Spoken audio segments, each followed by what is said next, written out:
கல்யாண வயசுல பொண்ணு இருந்து அவளுக்கு பொருத்தமான ஒரு மாப்பிள்ளைய தேடி முடிக்கிறதுக்குள்ள அவங்க அப்பா அம்மாவுக்கு போதும் போதும்னு ஆயிரும். அப்படி பொருத்தமான வரனை தேடி அலையும் போது தங்களை விட உயர்ந்த அந்தஸ்துல இருக்கிற இடத்துல மாப்பிள்ளை தேடுறதா, இல்ல தங்களுக்கு சமமான அந்தஸ்துல இருக்கிற மாப்பிள்ளைய தேடுறதா, இல்ல அந்தஸ்துல குறைவா இருந்தாலும் நல்ல குணமுடையவனா தேடுறதான்னு 1008 குழப்பங்கள் அவங்க மனசுல வரும். இந்த கதையில வர்ற சரஸ்வதியோட அப்பா ராஜாராமன் ரொம்ப பெரிய பணக்காரர், மிராசுதார் பரம்பரையை சேர்ந்தவர். அவர் தன்னோட ஒரே பொண்ணுக்கு மாப்பிள்ளை தேடிக்கிட்டு இருந்தாரு.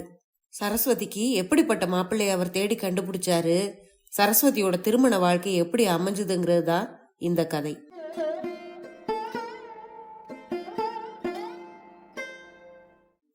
அனைவருக்கும் வணக்கம். நீங்கள் கேட்டுக்கொண்டிருப்பது கதை ரேடியோ தமிழ். இன்னைக்கு நீங்க கேட்க போற அன்பா இரக்கமாங்கிற சிறுகதையை எழுதியவர் PN லக்ஷ்மி BA அவர்கள். நாடு சுதந்திரம் வரத்துக்கு முன்னாலேயே இவங்க BA படிச்சு தேறி இருக்காங்க. தாம் பேரோடவே கூட பட்டத்தையும் போட்டிருக்காங்க.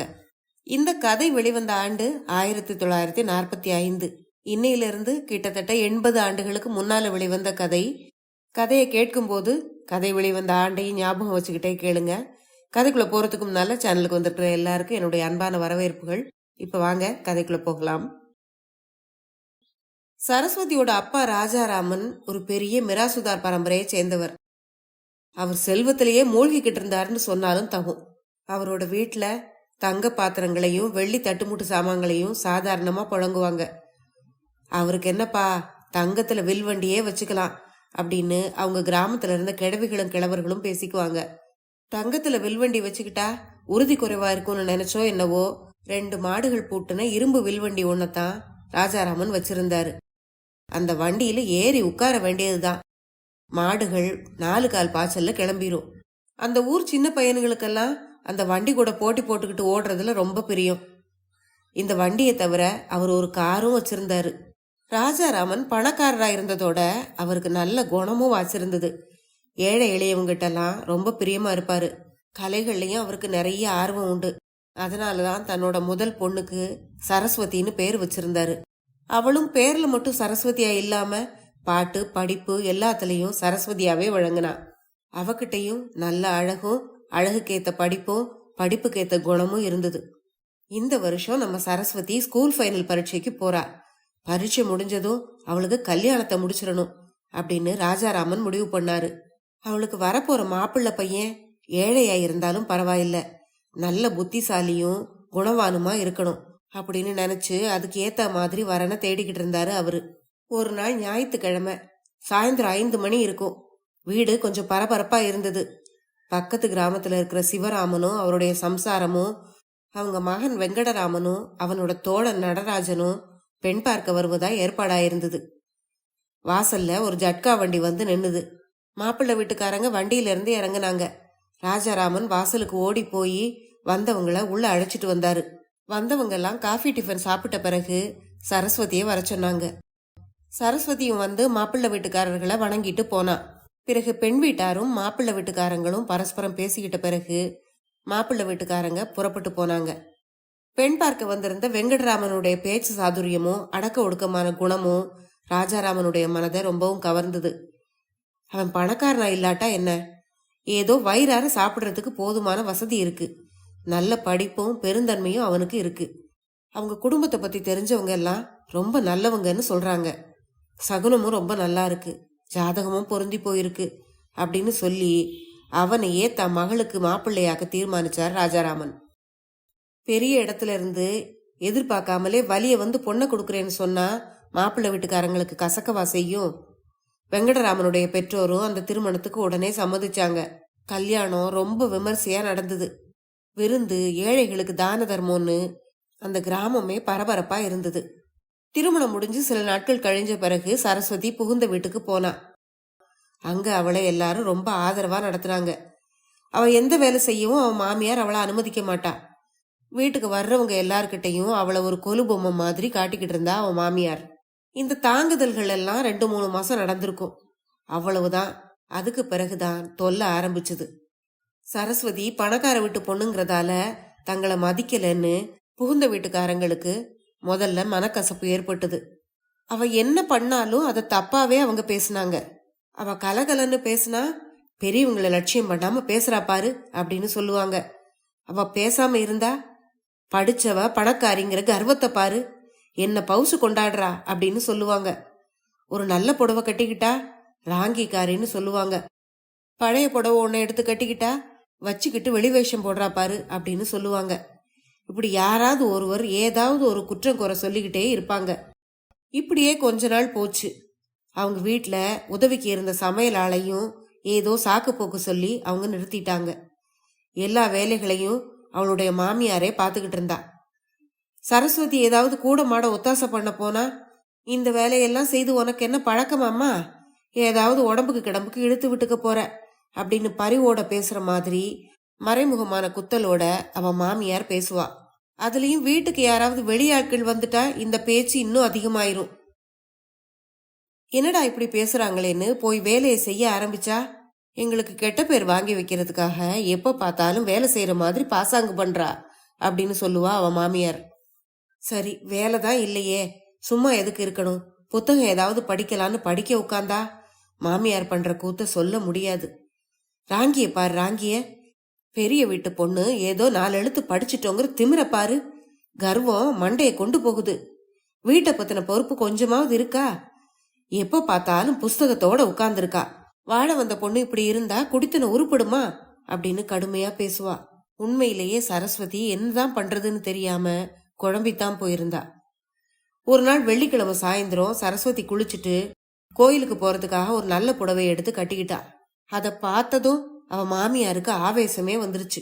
உங்க அப்பா பணக்காரர்னா எப்பவும் இப்படித்தான் அலங்காரம் பண்ணிக்கிறதா?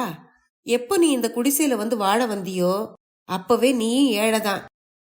இப்படி நிமிஷத்துக்கு ஒரு அலங்காரம் பண்ணிக்கிட்டு நின்னா உனக்கு புடவை வாங்கி கொடுக்க நாங்க பணத்துக்கு எங்க போறது அப்படின்னு அங்கலாச்சுக்கிட்டா. இப்படிப்பட்ட சந்தர்ப்பங்கள்ல சரஸ்வதியை மட்டும் அவங்க குறை பேசுறது இல்ல, அவளோட பிறந்த வீட்டை பத்தியும் தரக்குறைவா பேசுவாங்க. ஏதாவது நாள் கிழமைன்னு சரஸ்வதியோட வீட்டுல இருந்து நல்ல சாமான்கள் புடவை வேஷ்டின்னு அனுப்பி வச்சா எங்களுக்கு இதெல்லாம் வாங்க சக்தி இல்லைன்னு எடுத்து காட்டுறதுக்காக இதெல்லாம் உங்க அப்பா அனுப்பி வச்சிருக்காரு அப்படின்னு சொல்லுவா அவங்க மாமியார். ஒருவேளை அவங்க ஏதாவது வாங்கி அனுப்பாம இருந்தா கஞ்சத்தனம், பணம் பணம்னு பணத்தை கட்டிக்கிட்டு அழுறாங்க. ஒரே பொண்ணு, அவளுக்கு கூட வேண்டியதை செய்ய அவங்களுக்கு மனசு வரலையே அப்படின்னு இளக்காரமா பேசுவாங்க. செல்வத்திலேயே பிறந்து செல்வத்திலேயே வளர்ந்து பெற்றோரால ரொம்ப அருமையா வளர்க்கப்பட்ட சரஸ்வதிக்கு இந்த மாதிரியான பேச்சு நடத்தையும் புதுமையா இருந்தது. தானும் கூடிய வரையில அவங்களோட விருப்பப்படி நடக்கிறதுக்கு எவ்வளவோ முயற்சி பண்ணி பாப்பா. ஆனாலும் தான் என்ன பண்ணாலும் அவங்களுக்கு திருப்தி வரலையே அப்படின்னு தனிமையில உட்கார்ந்து வருத்தப்படுவா. அந்த வீட்டுல அவளை தேற்றுறதுக்கு கூட யாரும் கிடையாது. அவளுடைய கணவன் வெங்கட்ராமன் சுபாவத்துல ரொம்ப நல்லவன் தான்.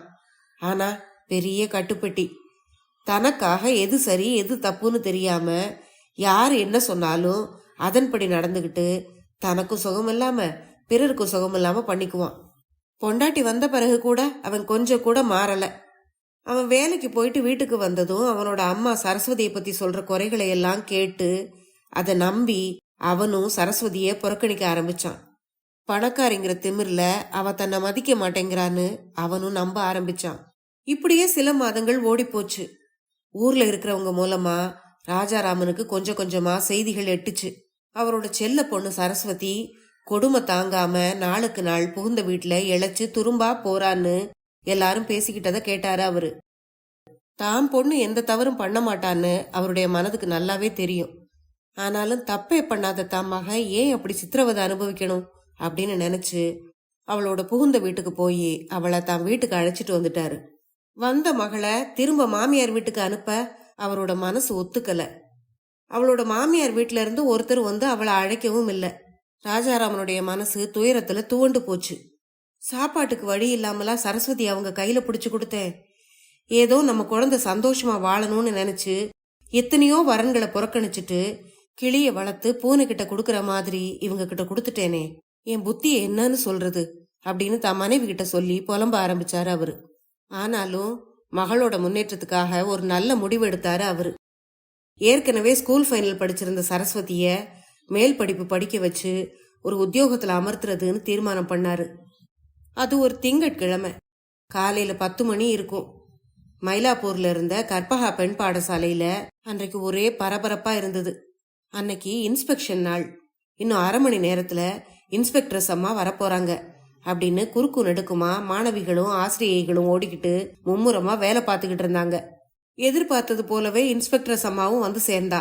தலைமை ஆசிரியை இன்ஸ்பெக்டர்ஸ ஒவ்வொரு வகுப்புக்கா கூட்டிட்டு போனா. கடைசியா ஸ்கூல் ஃபைனல் வகுப்புக்கு வந்தாங்க. அந்த வகுப்புல இருந்த மாணவிகளுக்குள்ள ரமா கலாங்கிற 2 மாணவிகள் இன்ஸ்பெக்டர்ஸ் அம்மாவை ரொம்பவும் கவர்ந்தாங்க.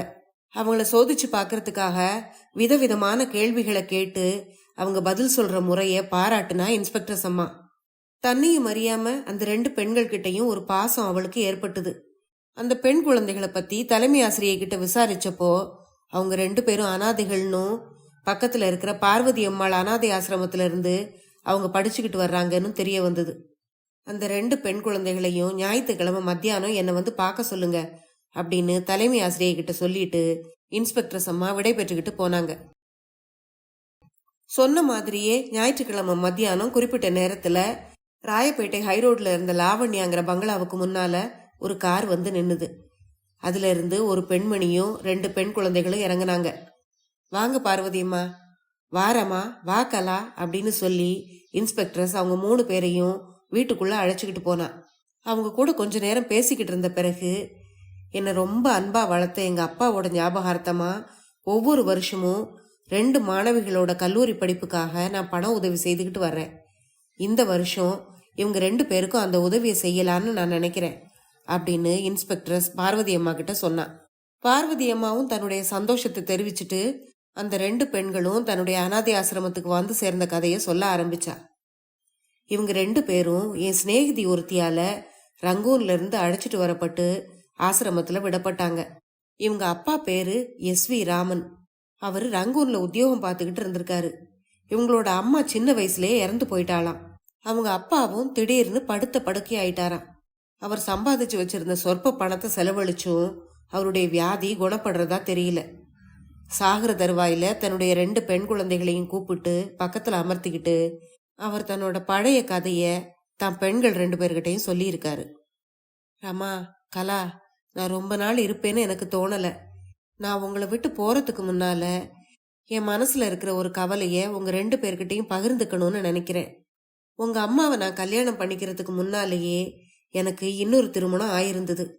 நான் BA பரீட்சையில தேறின உடனே எங்க பக்கத்து ஊர்ல இருந்த ஒரு பெரிய பணக்கார குடும்பத்தை சேர்ந்த ஒரு பொண்ணை கல்யாணம் பண்ணிக்கிட்டேன். என் பதவியை விட அவங்க அந்தஸ்து ரொம்ப உயர்ந்தது. ஆனாலும் அவங்க எங்களை எவ்வளவோ மேன்மையாத்தான் நடத்திக்கிட்டு இருந்தாங்க. ஆனாலும் உள்ளூர நாங்க அவங்கள காட்டிலும் பதவியிலையும் பணத்திலையும் குறைஞ்சவங்கிற எண்ணம் எங்க மனசுல கிடந்து உறுத்திக்கிட்டே இருந்தது. அதனால அவங்க சாதாரணமா நடக்கும் போதெல்லாம் நாங்க அவங்கள சந்தேகப்பட்டுக்கிட்டே வந்தோம். அவங்க மரியாதையா நடந்துகிட்டா வேஷம் போடுறாங்கன்னு சொல்லுவோம், சகஜமா நடந்துகிட்டா நம்ம மதிக்கலன்னு சொல்லுவோம். இப்போ நினைச்சு பார்க்கும்போது அப்ப நாங்க செய்தது எவ்வளவு தவறுன்னு தெரியுது. என் மனைவி கள்ளங்கபடு இல்லாத பொண்ணு. அந்த சின்ன பொண்ண மற்றவர்களுடைய வார்த்தைகளை கேட்டு அவமதிச்சேன். நான் அவளுடைய வாழ்க்கையே பாழாக்குனேன். அப்போ அவ மேல எனக்கு இரக்கமே தோணல, கோபம் மட்டும்தான் இருந்தது. அதுக்கு பிறகு இன்னொரு கல்யாணமும் செய்துகிட்டு நான் ரங்கூனுக்கு வந்து 20 வருஷங்கள் ஆகுது. இங்க வந்த பிறகு மனசு மாறி அவளை தேட ஆரம்பிச்சேன். எப்படியாவது அவங்கள தேடி கண்டுபிடிச்சு அவங்ககிட்ட மன்னிப்பு கேட்கணும்னு நினைச்சேன். ஆனா அவங்கள பத்தி எந்த தகவலும் கிடைக்கல. அவங்களோட சொந்த கிராமத்தை விட்டு அவங்க எங்கேயோ போயிட்டதா சொன்னாங்க. ரமா, கலா, உங்க அப்பா உங்க கூட ரொம்ப நாள் இருக்க போறதில்ல. எதிர்காலத்துல நீங்க எப்பவாவது என் சரஸ்வதியை சந்திக்க நேர்ந்தா ஏன் சார்பா அவகிட்ட நீங்க மன்னிப்பு கேட்கணும். நான் செய்த தவறுக்காக ஆயுசு முழுசும் நான் வருத்தப்பட்டேன்னு அவகிட்ட சொல்லணும். அவ உங்க மன்னிப்பை ஏத்துக்கிட்டா அவகிட்டயே நீங்க சரணாகதி அடையிறது தான் நல்லது. அனாதை இல்லத்தோட தலைவி பார்வதி அம்மா இந்த இடத்துல சொல்லிக்கிட்டு இருக்கும் போதே இன்ஸ்பெக்டர்ஸ் அம்மாவுக்கு தலை சுழல்ற மாதிரி இருந்தது. அவளோட கண்கள்ல இருந்து மளமளன்னு கண்ணீர் வழிஞ்சுது. அத பார்த்து பார்வதி அம்மா பேச்ச நிறுத்தினா. கொஞ்ச நேரம் எல்லாரும் மௌனமா இருந்தாங்க. பிறகு இன்ஸ்பெக்டர் சரஸ்வதி தன்னுடைய மனசை தேற்றிக்கிட்டு, இனிமே ரமாவும் கலாவும் என்னோட பொறுப்பு. இவங்க அப்பா தேடிக்கிட்டு இருந்த அதே சரஸ்வதி தான் நான். இவங்க 2 பேரும் என்கிட்டயே இருக்க சம்மதிப்பாங்களா? ரமா, கலா, நீங்க என்ன சொல்றீங்க அப்படின்னு கேட்டா சரஸ்வதி. அது வரைக்கும் தாங்க 2 பேரும் அனாதைகள்னு நினைச்சு வருத்தப்பட்டுக்கிட்டு இருந்த அந்த 2 குழந்தைகளும் சந்தோஷத்தோட தலையாட்டினாங்க. அதை பார்த்த பார்வதி அம்மாளுடைய முகத்திலையும் மகிழ்ச்சி நிறைஞ்சது. கதை முடிவடைந்தது. இந்த கதை பற்றி உங்களுடைய கருத்துக்களை மறக்காம கமெண்ட்ல சொல்லுங்க. அடுத்த பதிவுல இன்னொரு சுவாரஸ்யமான கதையுடன் சந்திப்போம். நன்றி.